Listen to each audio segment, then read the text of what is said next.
সবারই সন্তান আছে, যার বাপ থাকে না, তার কেউ থাকে না। আমি আপনাদের কাছে সহযোগিতা কামনা করছি যে আপনারা আমার বাবার হত্যার বিচার চাই। আমি আপনারা এই বিষয়ে আমার সহযোগিতা করবেন, আপনারা নিউজ করবেন, আপনারা জানাবেন, আপনারা সারা বাংলাদেশ সারা ওয়ার্ল্ডের সব জায়গায় আপনারা আলোড়ন সৃষ্টি করে দেন। আমার কোনো ভাই নাই, আমরা দুই বোন। আমার বড় বোন ডক্টর, আমি LLB পড়তেছি, আমি 3rd ইয়ারে, আমার ফাইনাল ইয়ার চলে। আমি ইউনিভার্সিটি অফ লন্ডনের আন্ডারে পড়তেছি। আমি নিজেই আসছি, তারা আমাকে খুব সহযোগিতা করছে, তারা আমাকে খুব আন্তরিকতার সাথে দেখছে বলে আমি খুব তাড়াতাড়ি খুব ইনফরমেশন পেয়ে গেছি।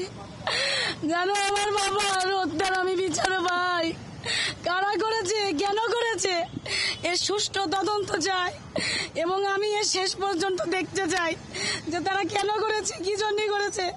আমি বিচার চাই, আমি বিচার চাই, আমি দেখতে চাই তারা যেন আমার সামনে তাদেরকে কুড়াচ্ছে দিয়ে ফাঁসি দিয়ে মারা হয়েছে, আমি যেন দেখতে চাই।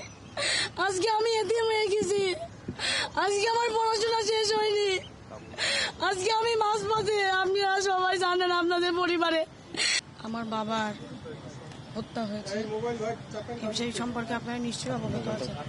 সেই জিনিসটা জানার জন্যই আমি ডিবি প্রধান হারুন আঙ্কেলের কাছে আসছি। ডিবির সমস্ত যারা কর্মকর্তা আছে তারা আমাদেরকে সহযোগিতা করছে। তারা ইতিমধ্যে আপনারা জানেন আসামিও ধরেছে, 2 থেকে 5 জন আসামি, তার মধ্যে 2 জনকে তারা অ্যারেস্ট করেছে, বাকিদের তারা ধরার প্রচেষ্টা করতেছে। সেই বিষয়ে আমি হারুন আঙ্কেলের কাছে পরামর্শ করতে আসছি এবং হারুন আঙ্কেলের সহযোগিতায়, তাছাড়া তাদের যারা বাকি কর্মকর্তা আছে সবার সহযোগিতায় বাকি আরও যারা আসামি আছে তাদেরকে ধরার জন্য অনুরোধ করতে বা আমি কথা বলতে এসেছি, যে আমি মূলত আমি জানতে এসেছি বিষয়। আমি মামলা করতে এসেছি। হারুন স্যারের সাথে কথা বলেছি, আমার এখানে যে পুলিশ কমিশনার আছে তার সাথে কথা হয়েছে, মাননীয় প্রধানমন্ত্রীর সাথে কথা হয়েছে আমার, সেও আমাকে যথেষ্ট সহযোগিতা করেছে। তার সহযোগিতার মাধ্যমে আজকে আমরা জানতে পেরেছি আমার বাবার কথা। সে আসামিদের ধরার জন্য সে আশ্বস্ত করেছেন সে সর্বোচ্চ চেষ্টা করবেন। পাশাপাশি ডিবি প্রধান হারুন আঙ্কেল সহ ডিবির সকল কর্মকর্তা তারা আমাদেরকে আসলে তাদের নিয়ে আমার বলার কিছু নেই, তারা আমাকে যে পরিমাণ সহযোগিতা করছে আপনারা জানেন। আমার কোনো ভাই নাই, আমরা 2 বোন। আমার বড় বোন ডক্টর, আমি LLB পড়তেছি, আমি 3rd ইয়ারে, আমার ফাইনাল ইয়ার চলে। আমি ইউনিভার্সিটি অফ লন্ডনের আন্ডারে পড়তেছি। আমি নিজেই আসছি, তারা আমাকে খুব সহযোগিতা করছে, তারা আমাকে খুব আন্তরিকতার সাথে দেখছে বলে আমি খুব তাড়াতাড়ি খুব ইনফরমেশন পেয়ে গেছি। আমি আপনাদের কাছে সহযোগিতা কামনা করছি যে আপনারা আমার বাবার হত্যার বিচার চাই। আমি আপনারা এই বিষয়ে আমার সহযোগিতা করবেন, আপনারা নিউজ করবেন, আপনারা জানাবেন, আপনারা সারা বাংলাদেশ সারা ওয়ার্ল্ডের সব জায়গায় আপনারা আলোড়ন সৃষ্টি করে দেন। জানো আমার বাবার হত্যার আমি বিচার পাই, কারা করেছে, কেন করেছে, এর সুষ্ঠু তদন্ত চাই এবং আমি এর শেষ পর্যন্ত দেখতে চাই যে তারা কেন করেছে, কি জন্য করেছে। আমি বিচার চাই, আমি দেখতে চাই তারা যেন আমার সামনে তাদেরকে কুড়াচ্ছে দিয়ে ফাঁসি দিয়ে মারা হয়েছে, আমি যেন দেখতে চাই। আজকে আমি এতিম হয়ে গেছি, আজকে আমার পড়াশোনা শেষ হয়নি, আজকে আমি মাঝপথে। আপনারা সবাই জানেন আপনাদের পরিবারে সবারই সন্তান আছে, যার বাপ থাকে না, তার কেউ থাকে না, তারা এতিম হয়ে যায়। যতই কাছের আত্মীয় আপন মানুষ যেই থাকুক, এই বাবার মতন কেউ হয় না। আমার বাবা অনেক স্বপ্ন নিয়ে আমাকে এখানে পড়ার জন্য ভর্তি করেছে।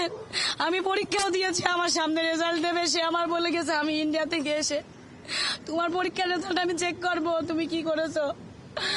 আমার কোনো কথাই সে রাখতে পারে, সে চলে গেছে। আপনারা শুধু আমার অনুরোধ, আমার বাবার এটার বিচার করবেন। একটা সময় 14 বছর আমার বাবা বিভিন্ন মিথ্যা মামলার হুমকিতে বলিয়ে থেকে যখন আমি অনেক ছোট তখন আমার বাবার কাছে পাইনি। যখন আমার একটু বুঝ হয়েছে, তখন আমার বাবাকে আমি কাছে পেয়েছি, এখন আমি হারিয়ে ফেললাম। আপনাদের কাছে আমার অনুরোধ, আপনারা আমার বড় ভাই, কেউ আমার বাবার মতন, আপনারা আমাকে সহযোগিতা করবেন। আমি আমার বাবার হত্যার বিচার চাই এবং আমি নিজে স্বচক্ষে আমি দেখতে চাই আমাকে কারা এতিম করলো, কেন করলো এভাবে। আপনি কি কাউকে সন্দেহ করছেন? কারা করতে পারে বলেছে কিনা? আমি তিনজনকে গ্রেফতার করা হয়েছে, তার মধ্যে একজন আনোয়ারুল, একজন ফয়সাল। এদেরকে এরা আপনাদের আমি চিনি না, কিন্তু আমি চিনতে চাই এবং আমি হারুন স্যারকে আমি বলে এসেছি যে আপনি আইডেন্টিফাই করেন কেন এরকম হলো, কারণ আমি ল পড়তেছি, আমিও কিছু আইনের নিয়ম জানি।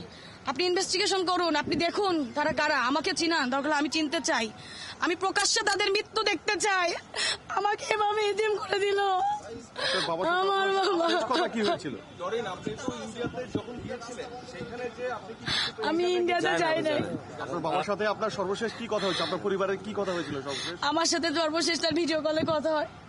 সে বলেছে আম্মু আমি ইন্ডিয়ায় যাচ্ছি, আমি 2 দিনের মধ্যে চলে আসবো, তোমার দাঁতের ডক্টরের কাছে দেখানোর কথা, তোমার 2 দাঁতের সমস্যা, আমি এসে আমি নিয়ে যাব, তুমি যেও না, তোমার ডক্টর ফোন করলে তুমি বলবা আব্বু ইন্ডিয়ায় গেছে, আব্বু এসে তোমাকে নিয়ে যাবে, তুমি থাকো, আমি আসছি, এই কথা বলে গেছে আমার সাথে। তারপরে আমার সাথে আপনি কাউকে সন্দেহ করছেন? আমি কাউকে সন্দেহ করছি না, কিন্তু কারা এগুলো আমি দেখতে চাই, তারপরে আমি আমার সন্দেহের কথা প্রকাশ করবো। আপনার কি সন্দেহ? তার শত্রুতা ছিল কোনো, মানে কোনো বিষয় নিয়ে না, আমি এরকম কোনো কিছু পাচ্ছি না, এরকম কোনো কিছু আমি এখনো পাইনি। কিন্তু যাদের আসামি ধরা হচ্ছে বা ধরা হয়েছে তাদেরকে এখনো ধরার পরিকল্পনা চলছে, তাদেরকে আমি ধরতে বলেছি এবং আমি সহযোগিতা চাচ্ছি, তাদের ধরুক, তাহলে অবশ্যই কোনো না কোনো কিছু বেরিয়ে আসবে। আমি কোনো কিছুই জানি না, আমি জানলে আমি তো তাহলে জেনেই যেতাম। আমার বাবা, আমি কি চাইবো? আপনারা বলেন, আপনার কাছে অনুরোধ, আমার বাবা আপনারা সহযোগিতা করেন, আপনারা আলোড়ন সৃষ্টি করেন। আমি মাননীয় প্রধানমন্ত্রীর মেয়ের মতন, সে আমার মায়ের মতন, আমি তার দৃষ্টি আকর্ষণ করতে চাই। সে আমাকে যথেষ্ট হেল্প করছে, সে আমাকে মায়ের মতন করেই বলছে যে তুমি চিন্তা করো না। আমাকে সে প্রথম দিন তার সাথে আমার রবিবারে রাত 9টায় একুশে কথা হয়, যেদিন আমার বাবার আর মিসিং এর কথা, রবিবারে না আমার আমি যেদিন দিবি আঙ্কেলের এখানে আসছি, হারুন আঙ্কেলের এখানে, সেখানে তার আগের দিন কথা হয়েছে। প্রধানমন্ত্রীর হস্তক্ষেপ কামনা করছি, সে করছে, প্রধানমন্ত্রী আমার আশ্বস্ত করেছে, আমি ইনভেস্টিগেশন চালাচ্ছি, আমি সব রকম চেষ্টা করতেছি।